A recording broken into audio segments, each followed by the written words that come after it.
आत्मधारा के सभी श्रद्धालु भक्तों, जीवन में कई बार हम अनजाने में या परिस्थितियों के वश में होकर ऐसे कर्म कर बैठते हैं जिनका बोझ हमारे मन और आत्मा पर पत्थर की तरह टिका रहता है।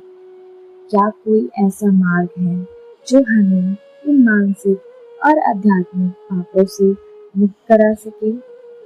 आज हम बात कर रहे हैं पाप मोचनी एकादशी की। यह केवल एक व्रत नहीं, बल्कि स्वयं को शुद्ध करने का एक स्वर्णिम अवसर है। आज के इस विशेष अंक में हम विस्तार से जानेंगे मेधावी ऋषि और मंजू घोषा की वह कथा, जिसने सिद्ध कर दिया कि पश्चाताप और भक्ति से बड़ा कोई बल नहीं है। साथ ही हम चर्चा करेंगे कि किन महापापों का नाश इस व्रत से संभव है। चैत्र मास के कृष्ण पक्ष की एकादशी को पाप मोचनी कहा जाता है। शास्त्रों के अनुसार पाप को मोचनी यानी चुराने वाली या नष्ट करने वाली कहा जाता है। हिंदू धर्म ग्रंथों में पंच महापाप बताए गए हैं। ब्रह्म हत्या यानी ज्ञानी का अपमान या वध, स्वर्ण की चोरी, सुरापान नशा, गुरु पत्नी गमन और अंतिम इन चारों पापियों का साथ देना। पाप मोचनी एकादशी के बारे में स्वयं भगवान श्री कृष्ण ने अर्जुन को बताया था कि जो व्यक्ति पूर्ण श्रद्धा से यह व्रत करता है, उसके ये पांचों महापाप भस्म हो जाते हैं। यह व्रत व्यक्ति के चित्त को निर्मल कर देता है। पौराणिक कथाओं के अनुसार चैत्र रथ नामक एक अत्यंत सुंदर वन था। वहां गंधर्व कन्याएं और अप्सराएं विहार करती थीं। इसी वन में चैवन ऋषि के पुत्र मेधावी ऋषि अपनी कठोर तपस्या में लीन थे। वे परम तेजस्वी और ब्रह्मचार्य का पालन करने वाले थे। उनकी तपस्या की अग्नि से इंद्र का सिंहासन डोलने लगा। इंद्र ने उनकी तपस्या भंग करने के लिए मंजू घोषा नामक अप्सरा को भेजा। मंजू घोषा ने अपनी कामुक अदाओं, गायन और नृत्य से ऋषि को लुभाने का प्रयास किया, लेकिन ऋषि अडिग रहे। तभी कामदेव ने ऋषि के मन में प्रवेश किया। मंजू घोषा की सुंदरता और कामदेव के प्रभाव से मेधावी ऋषि विचलित हो गए। वे अपनी तपस्या, संध्या वंदन और ईश्वर को भूलकर मंजू घोषा के साथ भोग विलास में डूब गए।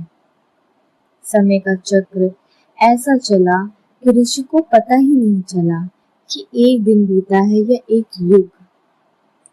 जब मंजू घोषा ने स्वर्ग वापस जाने की आज्ञा मांगी, तब ऋषि को होश आया। उन्हें लगा कि अभी तो केवल एक शाम बीती है, लेकिन जब उन्होंने अपनी योग शक्ति से देखा तो पाया कि उन्होंने 57 वर्ष की तपस्या व्रत कर दी। क्रोध और गलानी से भरकर ऋषि ने मंजू घोषा को श्राप दिया, हे दुष्ट, तूने मेरा तपोबल नष्ट किया है, जा तू पिशाचिनी बन जा। मंजू घोषा कांपने लगी और ऋषि के चरणों पर गिरकर क्षमा मांगने लगी। उसने कहा, हे ऋषिवर, मैं तो केवल इंद्र की आज्ञा का पालन ही कर रही थी। कृपया मुझे इस घोर नरक से बचाने का मार्ग दिखाएं। ऋषि का क्रोध शांत हुआ। उन्होंने कहा, चैत्र मास की पाप मोचनी एकादशी का व्रत करो, इससे तुम्हारे पिशाच योनि का अंत होगा। ऋषि स्वयं भी अपने पिता चैवन ऋषि के पास गए और उन्होंने अपने पाप का प्रायश्चित पूछा। पिता ने भी उन्हें यही व्रत करने की सलाह दी। तो भक्तों, इस कथा का सार यह है कि भगवान कभी किसी का तिरस्कार नहीं करते। यदि हृदय में सच्चा पश्चाताप हो तो इस व्रत को करने से निम्नलिखित लाभ मिलते हैं। मानसिक क्लेश की मुक्ति। अगर आपके मन में किसी पुरानी गलती को लेकर अपराध बोध है तो यह व्रत उस बोझ को उतार देता है। पुण्य फल, इस व्रत को करने से 1000 गोदान गाय के दान के बराबर पुण्य प्राप्त होता है। अश्वमेध यज्ञ का फल, शास्त्रों में लिखा है कि पाप मोचनी एकादशी का फल बड़े बड़े यज्ञों से भी श्रेष्ठ है। वंश की शुद्धि, यह व्रत न केवल कर्ता बल्कि उसके पुत्रों को भी अधोगति से बचाता है। अब जानते हैं पूजा विधि और नियम। व्रत से एक दिन पहले सात्विक भोजन करें। एकादशी की सुबह स्नान के बाद भगवान विष्णु के समक्ष दीप जलाकर व्रत का संकल्प लें। पीले फूल, तुलसी दल, चंदन और ऋतुफल अर्पित करें। ओम नमो भगवते वासुदेवाय का नियंत्रण जाप करें।